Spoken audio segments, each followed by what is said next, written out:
आगे मत बढ़ो। इतने ही शब्द उसके मुंह से निकले और अगले ही पल कुछ अप्रत्याशित हुआ, जिससे अनिल पूरी तरह हिल गया। एक भयावह झुर्रीदार चेहरा, लंबे दांत, लाल खून से भरी आंखें।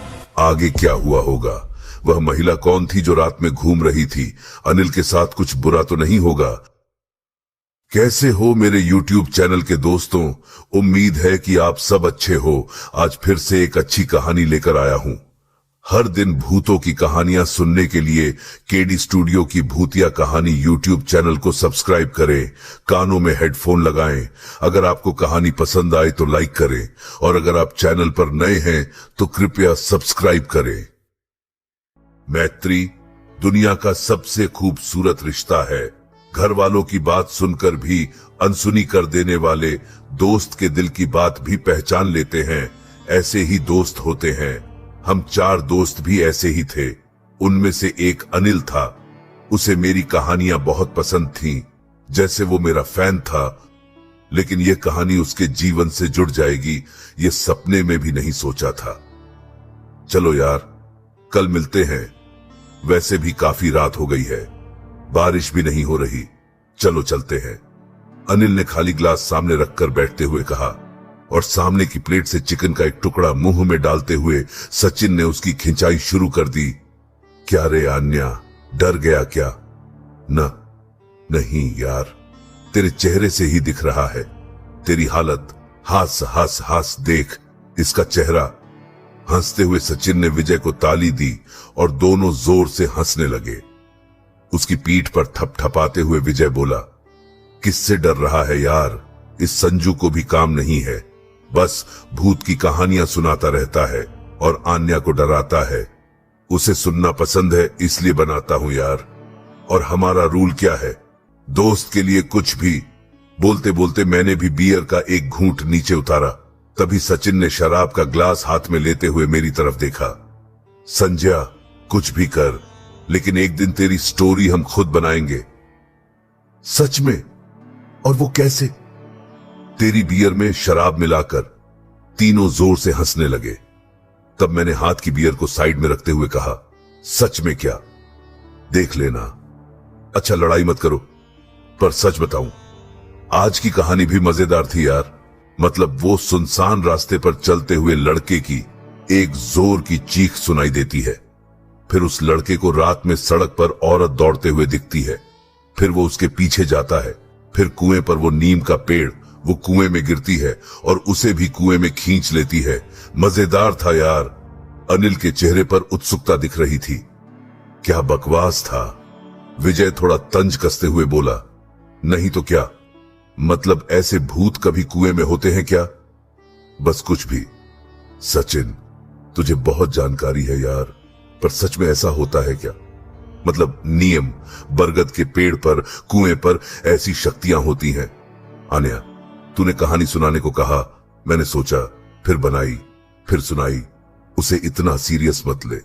ओके, मैं निकलता हूं, तुम लोग भी समेटो। खड़ा होकर हमारी तरफ देखा। तभी उसकी बैग आगे बढ़ाते हुए विजय बोला, आन्या तू जा, हमारे अभी 2 पैग और होंगे। छायला, बस करो यार, नहीं तो कल ऑफिस में भी ऐसे ही झूलते रहोगे जैसे अंतरिक्ष यात्री स्पेस शटल में झूलते हैं। अपनी बैग ठीक से पीठ पर टांगते हुए अनिल बाहर निकल गया। रात काफी हो चुकी थी। ऊपर आसमान में काले घने बादल छा गए थे। गाड़ी स्टार्ट करते हुए अनिल अपने घर के लिए निकल पड़ा। सड़क पर भीड़ भी काफी कम हो गई थी। गीली काली डामर की सड़क पर उसकी बाइक सामान्य गति से चल रही थी। सड़क के बीच की सफेद पट्टियां धीरे धीरे पीछे छूटती जा रही थीं। सड़क के दोनों ओर नगर पालिका द्वारा लगाए गए पेड़ों के गिरे पत्तों का ढेर बारिश के पानी के साथ बहकर किनारे पर जमा हो गया था और दाईं ओर लगे खंभों पर लाइटों की पीली नारंगी रोशनी में बारिश का पानी हल्का हल्का नीचे गिर रहा था। सब कुछ बिल्कुल साफ दिख रहा था। मुख्य सड़क से अब उसकी बाइक कच्ची सड़क पर आ गई। खड़खड़ आवाज करते हुए वह कच्ची सड़क पर जा रहा था। आसपास की शांति को भंग कर रहा था। दोनों तरफ घनी झाड़ियां और रात के कीड़ों का चिड़चिड़ाहट भरा शोर। उसमें कभी कभी टिमटिमाते जुगनू इस रात का उसका साथ दे रहे थे। सड़क के किनारे दूर तक फैले गन्ने के खेत भले ही रात के अंधेरे में दिखाई नहीं दे रहे थे, लेकिन रास्ता पहचाना हुआ था। हल्की हवा के कारण पेट में गई शराब अब अपना असर दिखाने लगी थी। मतलब सिर थोड़ा भारी होने लगा था। आंखों पर नशे का असर बिल्कुल साफ महसूस हो रहा था। उस ऊबड़ खाबड़ कच्ची सड़क पर गड्ढों से बचाते हुए उसकी बाइक सामान्य गति से आगे बढ़ रही थी। तभी अचानक एक महिला की जोरदार चीख ने रात की उस नीरव शांति को भंग कर दिया। तभी पास के पेड़ पर बैठे एक पक्षी ने अपने पंख फड़फड़ाते हुए काले घने आसमान में उड़ान भरी। पहले से ही गड्ढों से बचाते हुए बाइक चलाने वाले अनिल का उस आवाज से बाइक पर से नियंत्रण खो गया। बाइक गड्ढे में गई, लेकिन उसने संभाल लिया। उसने बाइक वहीं रोक दी और आवाज की दिशा में देखने लगा, लेकिन आसपास के घने अंधेरे में कुछ भी दिखाई नहीं दे रहा था। उसने गाड़ी स्टार्ट की तो उसकी हेडलाइट की पीली रोशनी उस रास्ते पर दूर तक फैली हुई थी। आसपास की स्थिति को भांपते हुए वह क्षण भर वहीं खड़ा रहा, क्योंकि उसने वह चीख सुनी थी बिल्कुल साफ, लेकिन अब कोई हलचल या आवाज नहीं आ रही थी। तब उसने बाइक को गियर में डालकर चलाना शुरू किया, लेकिन तुरंत ही बाइक रोक दी। उसे कुछ महसूस हो रहा था। दाईं ओर फैले खेत से गन्ने के पत्तों की सरसराहट सुनाई दे रही थी। कोई भागता हुआ आ रहा था। गन्ने के खेत के किनारे से तेजी से दौड़ता हुआ। पत्तों की सरसराहट बढ़ने लगी और कोई वहां से बाहर निकल आया। अचानक अत्यंत तेज गति में गाड़ी की हेडलाइट की रोशनी में अनिल ने देखा। बिल्कुल सामने लगभग 50 कदम की दूरी पर एक महिला सिसकियां लेते हुए सड़क के दूसरी ओर जा रही थी। उसके खुले हुए काले घने बाल कमर तक आ रहे थे और उसने सफेद साड़ी पहनी हुई थी। अनिल ने अपनी बाइक स्टार्ट की और उसकी ओर गया, लेकिन तब तक वह बाईं ओर के जंगल में पगडंडी के रास्ते अंदर चली गई। अरे मैडम सुनिए। अनिल ने जल्दी से बाइक रोकी और वह भी उसके पीछे दौड़ने लगा। गहरे अंधेरे के कारण उसने जेब से मोबाइल निकालकर टॉर्च चालू किया। खेत की संकरी पगडंडी पर उगी हरी हरी घास पर चलते हुए उसका पैर फिसल रहा था, लेकिन संभलते हुए वह उसके पीछे पीछे जाने लगा। एक हाथ में मोबाइल और दूसरे हाथ से सामने आ रही गन्ने की कठोर पत्तियों को हटाते हुए वह उसे पुकार रहा था। उस घने जंगल में वह दिखाई नहीं दे रही थी, लेकिन उसकी सिसकियां साफ सुनाई दे रही थीं। वह उसी के पीछे पीछे चलते हुए महिला को आवाज देता रहा, लेकिन वह कोई प्रतिक्रिया नहीं दे रही थी। अनिल उसका पीछा करते हुए एक थोड़ी खाली जगह पर आ गया। उसकी नजर इधर उधर घूम रही थी। कहां गई ये? खुद से बुदबुदाते हुए उसने मोबाइल का टॉर्च आसपास घुमाना शुरू किया। वहां छोटे बड़े पेड़ों की भीड़ दिखाई दे रही थी। गोलाकार बनी हुई एक टूटी फूटी संरचना थी और उस संरचना के पत्थर उखड़कर अपने आप को संभालते हुए खड़े थे, और उस संरचना के पत्थरों के बीच एक पेड़ आधे से ज्यादा कुएं में झुका हुआ था। लेकिन उसकी नजर उस महिला को ढूंढ रही थी और तभी वह दिखाई दी। कुछ दूरी पर, लगभग 20 कदम की दूरी पर वह पीठ किए खड़ी थी। अनिल उसकी ओर देखते ही रह गया, बिल्कुल शांत। अभी अभी सिसकियां ले रही थी, अब रोना बंद हो गया था। अरे कोई समस्या है क्या? घर में झगड़ा हुआ है क्या? लेकिन वह कुछ नहीं बोल रही थी। अनिल बात करते हुए उसकी ओर बढ़ा। हेलो, मैं आपसे बात कर रहा हूं। लेकिन कोई जवाब नहीं। चायला सुनाई नहीं दे रहा इसे। बड़बड़ाते हुए उसने मोबाइल की रोशनी से चारों ओर का मुआयना किया। पांव तले की ऊंची नीची घास को कुचलते हुए वह उस महिला के करीब पहुंचा। हाथ आगे बढ़ाया तो उसे छू सकता था, इतने पास आ गया था। तभी वह बोली, वहीं रुक जाओ। अनिल वहीं रुक गया, लेकिन खुद को रोक न सका और बोला, इतनी रात को इस भयानक अकेले में आप आई हैं, जरूर कोई कारण होगा। बिना कुछ कहे उसने अपना सिर बाईं ओर घुमाया, जिससे उसका आधा चेहरा दिखाई दिया। बहुत ही खूबसूरत, जैसे संगमरमर में उकेरी गई सुंदर मासूम मूर्ति। पतली सुंदर भौहें, कांपती पलकें और उसके रेखीय आंखें अधिक व्याकुल लग रही थीं। सीधी नाक और नाजुक गुलाब की कली जैसे होंठ। 20 साल की वह युवती होनी चाहिए। अनिल की व्याकुल मर्दाना नजर उसके शरीर पर घूम रही थी। उसे देखते ही अनिल ने अपनी सुध बुद्ध खो दी। उसे छूने की इच्छा को वह रोक नहीं पा रहा था। बस एक हाथ का फासला था, और वैसे भी यहाँ वह अकेली ही है। लेकिन मन में हल्की सी डर थी, अगर उसे पसंद नहीं आया तो, और उसने अपने घर वालों को बता दिया तो क्या? बता देंगे, जान दे रही थी इसलिए बचाया। थोड़ा साहस करते हुए उसने अपना हाथ आगे बढ़ाया तो वह 2 कदम आगे चली गई। आगे मत बढ़ो। उसकी मधुर आवाज, असीम सौंदर्य और पेट में गई शराब, इन सब के संयोजन से अनिल की सुध बुद्ध खो गई थी। अब तुरंत उस पर झपटना है, इस भावना से उसने दबे पांव चलना शुरू किया, और झपटते ही उसका हाथ पकड़ लिया। उसके ठंडे हाथ के स्पर्श से अनिल के शरीर में सिहरन सी दौड़ गई।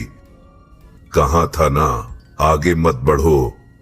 इतने ही शब्द उसके मुंह से निकले और अगले ही क्षण कुछ अप्रत्याशित हुआ, जिससे अनिल पूरी तरह हिल गया। एक भयावह झुर्रीदार चेहरा, लंबे दांत, लाल खून से भरी आंखें। नहीं, ऐसा कुछ भी नहीं था। अनिल के छूते ही उसने बगल के उस कुएं में छलांग लगा दी और अनिल ने उसका पल्लू कसकर पकड़ लिया। लेकिन उसके इस अप्रत्याशित व्यवहार से अनिल पूरी तरह हिल गया। वह साड़ी के पल्लू की मदद से लटकने लगी और अनिल उसे ऊपर खींचने की कोशिश करने लगा। पानी बहुत नीचे था, इसलिए वह पल्लू की मदद से कुएं के किनारे लटकी हुई ऊपर देखने लगी। अनिल ने अपनी सारी शक्ति एकत्र कर उसे ऊपर खींचने की कोशिश की। तभी उसे आवाज सुनाई दी, मेरा पल्लू छोड़ दो। नहीं, छोड़ दो कह रही हूं। आवाज उसी का था, लेकिन आवाज कुएं से नहीं आ रहा था। उस नीरव शांति में आसपास के क्षेत्र से ये शब्द एकसार गूंज रहे थे, मेरा पल्लू छोड़ दो, मेरा पल्लू छोड़ दो। और आवाज स्थिर हो गया। अब आवाज उसके पीछे से आया। उसने पल्लू कसकर पकड़े हुए पीछे देखा और स्तब्ध रह गया। दिमाग सुन्न हो गया, आंखें फटी रह गईं। उसकी रीढ़ में सिहरन दौड़ गई। जिस युवती ने कुएं में छलांग लगाई थी वह उसके पीछे खड़ी थी। उसने फिर कुएं में देखा तो कोई नहीं था। उसके हाथ में भी पल्लू नहीं था जिससे वह युवती लटकी हुई थी। उसने फिर पीछे देखा, लेकिन कुछ कहने से पहले ही वह बोली, मेरा पल्लू मत पकड़ो। और उसने उसके सामने ही उस कुएं में छलांग लगा दी। क्या हो रहा है यह समझ में नहीं आ रहा था। वह पानी में गिरते ही पानी की लहरें ऊपर आ गईं और उसका भी शरीर थोड़ा भीग गया। पानी उसके चेहरे पर उछलते ही उसने झटके से आंखें बंद कर ली। आंखें खोली तो उसका शरीर सूखा हुआ था। उसे आश्चर्य हुआ, एक क्षण पहले वह पानी में गिरी थी, तब पानी ऊपर उछला, साथ ही पानी में असंख्य लहरें उठी। लेकिन कुछ ही सेकंड में वह कुएं का पानी बिल्कुल शांत हो गया, जैसे कुछ हुआ ही नहीं। मोबाइल की रोशनी में देखा, लेकिन कुछ नहीं। उस काले ठहरे हुए पानी को देखते हुए अनिल समझ गया कि यह एक अमानवीय शक्ति का स्थान है। वह पीछे हटते ही पगडंडी पर फिसल गया। गिरते गिरते खुद को संभालते हुए उसकी भयभीत नजरें चारों ओर घूमने लगी। उस नीरव शांति में एक अस्पष्ट आवाज सुनाई देने लगी, जिससे दिल की धड़कन बढ़ने लगी।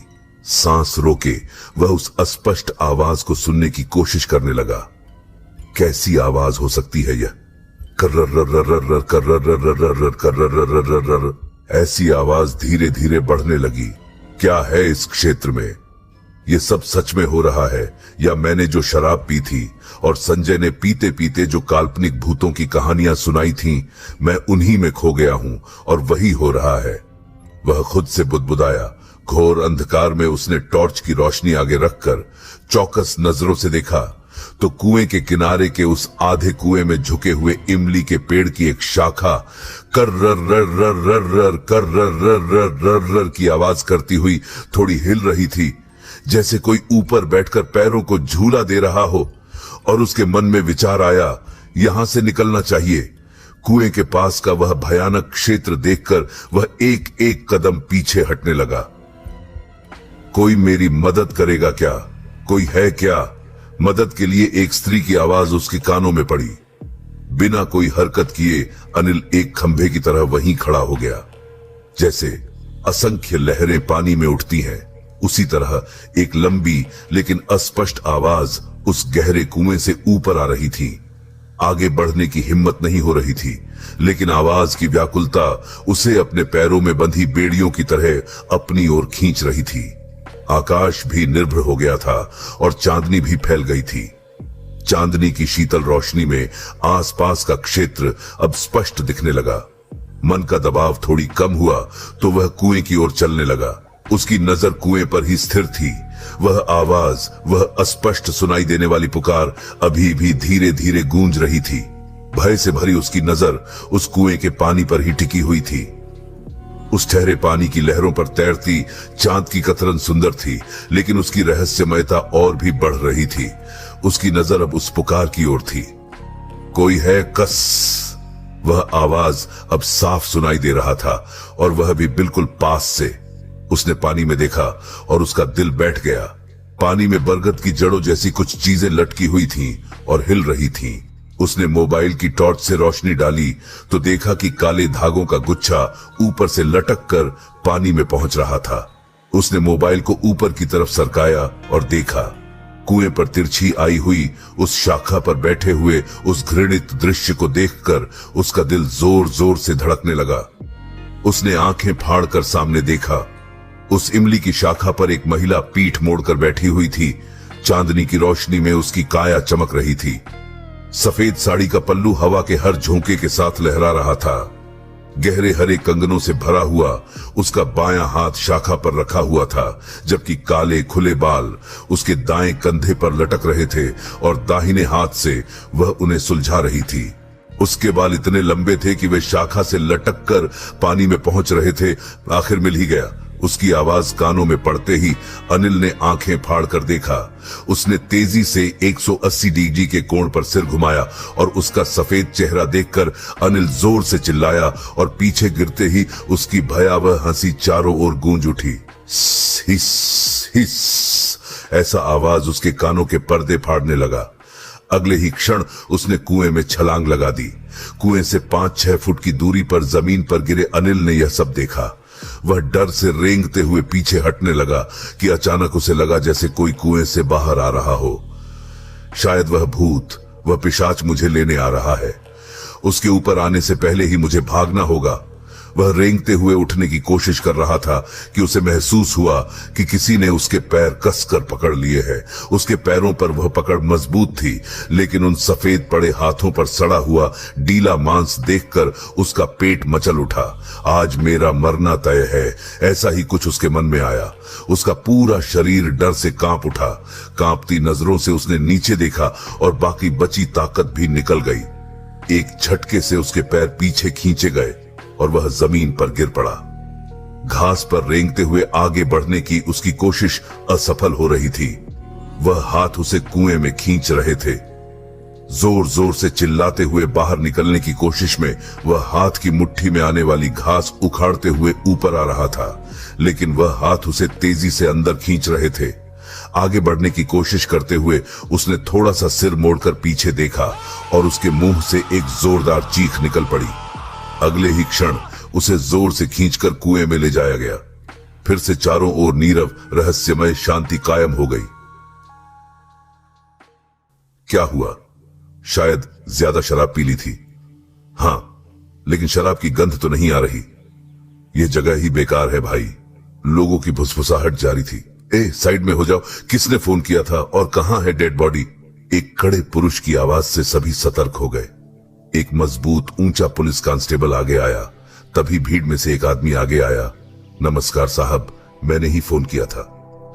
वह बाइक यही की होगी साहब। कांस्टेबल उसके पास जाकर उसकी जेब में लाइसेंस और पहचान पत्र खोजने लगे। तभी साहब, वह जिंदा लग रहा है। तभी कांस्टेबल खड़े हो गए।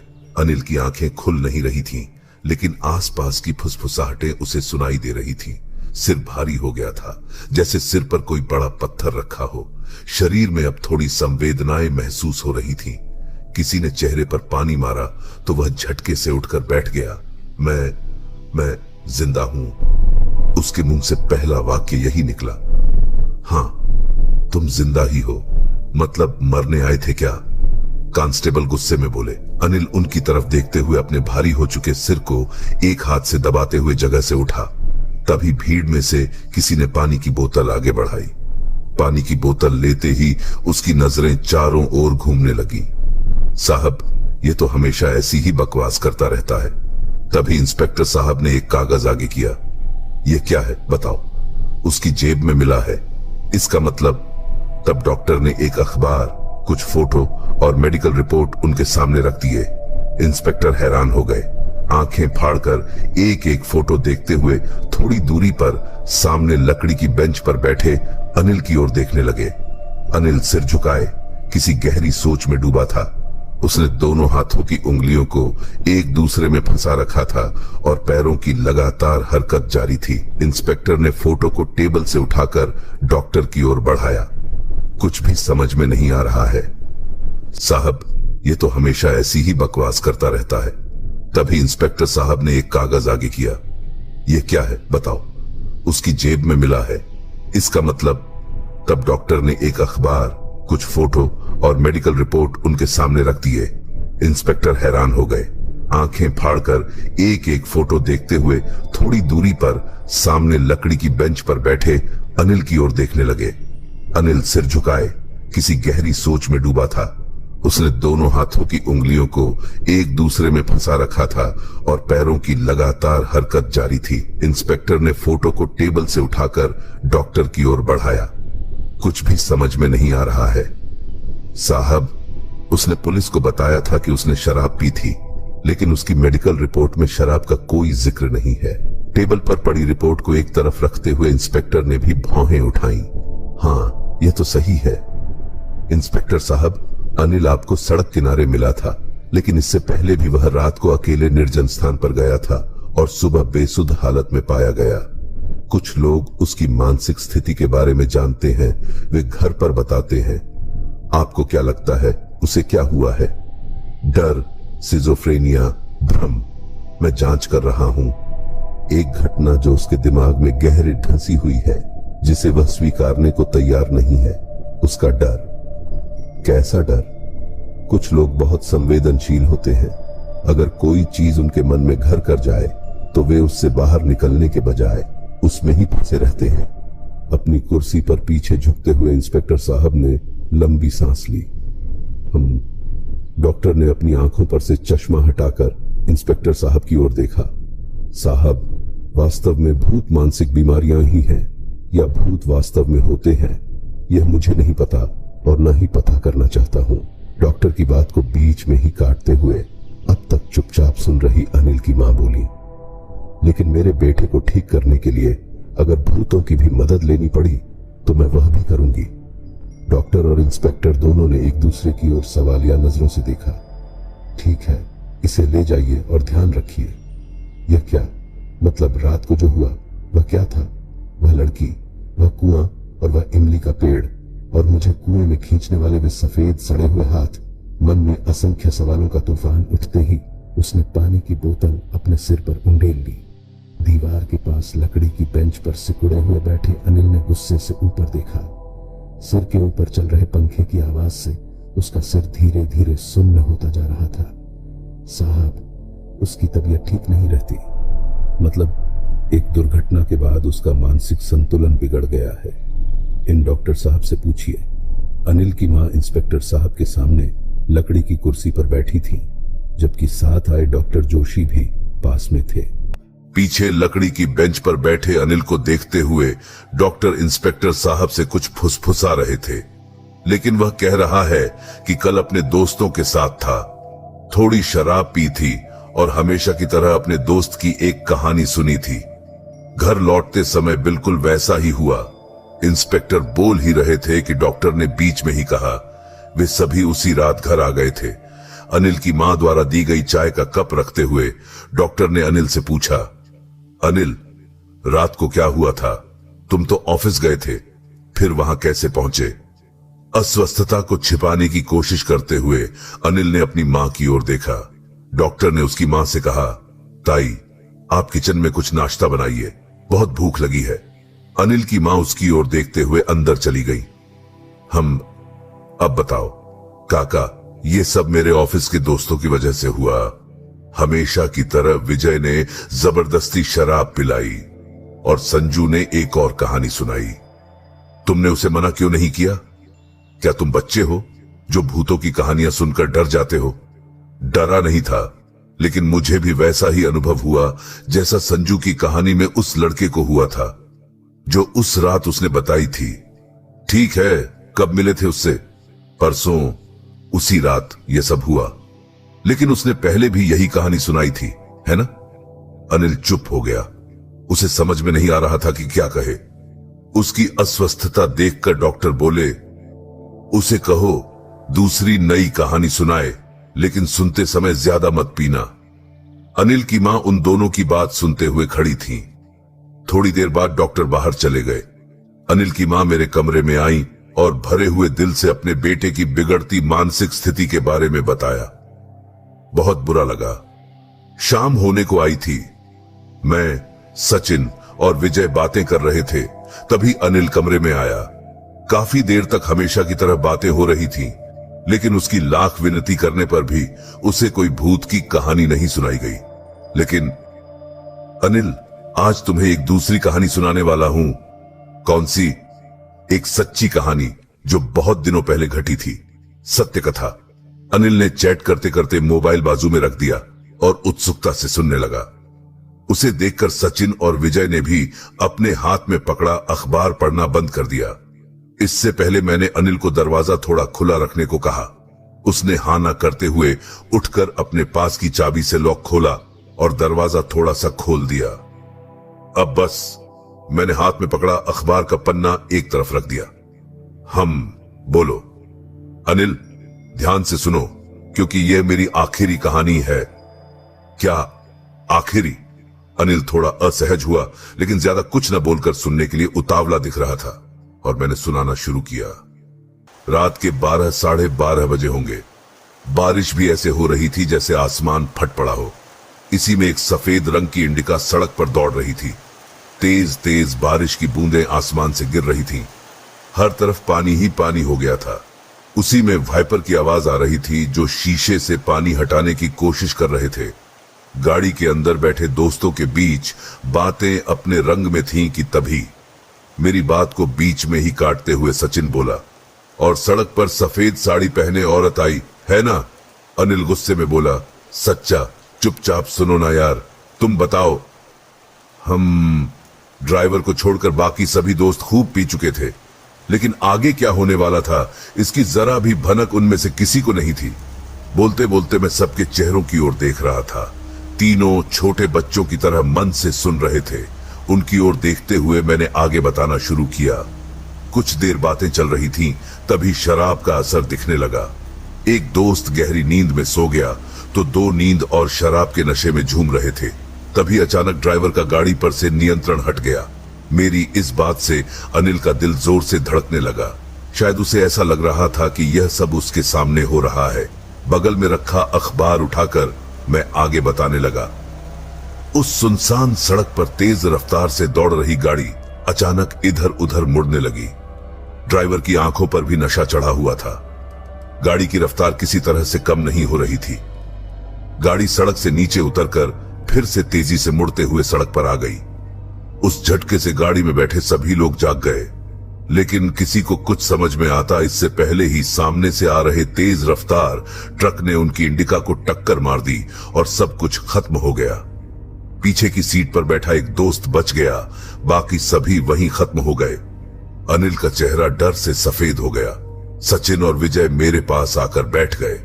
पहले से ही संवेदनशील अनिल और भी अधिक अस्वस्थ हो गया और मैंने हाथ में पकड़ा अखबार अनिल की ओर बढ़ा दिया। वह सुन्न हो गया, उसका सिर चकराने लगा और वह बेहोश हो गया। दरवाजा खोलकर डॉक्टर और अनिल की मां अंदर आए। उन्होंने मेरे सामने भरे हुए दिल से हाथ जोड़ दिए। शायद तुम्हारी यह आखिरी कहानी मेरा बेटा मुझे वापस दिला देगी। इतने ही शब्द उनके मुंह से निकले और वे उसे गाड़ी में ले जाकर निकल गए।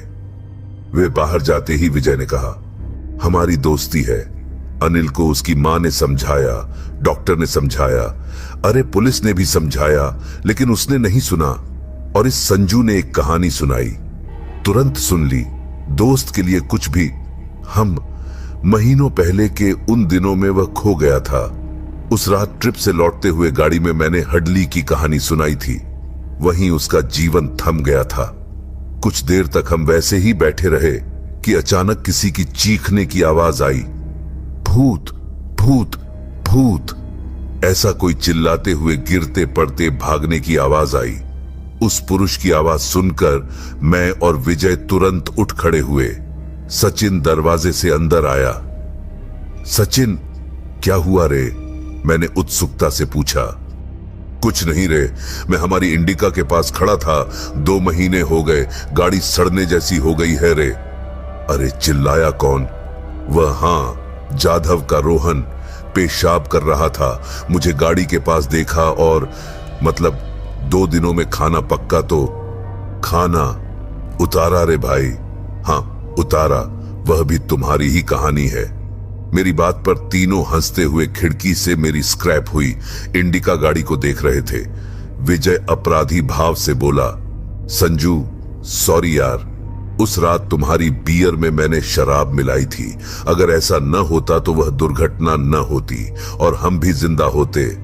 जाने दे यार, लेकिन ऐसी मुस्करी सभी के लिए घातक होती है, क्योंकि यह अकेले नहीं, साथ वालों को भी जान से मार सकती है। अब समझ आया, लेकिन देर से। हम और विजय, सचिन, अरे अनिल के लिए यह आखिरी कहानी थी, तुम दोनों के लिए नहीं। आज की कहानी यहीं खत्म होती है। आप में से कई लोग हैं जो कहानी सुन रहे हैं लेकिन सब्सक्राइब नहीं कर रहे और न ही लाइक कर रहे हैं। आपसे एक अनुरोध है कि कृपया सब्सक्राइब करें और कहानी को एक लाइक दें, ताकि अगली कहानी लाने में और भी आत्मविश्वास मिल सके। खुश रहें, डरते रहें। Good night.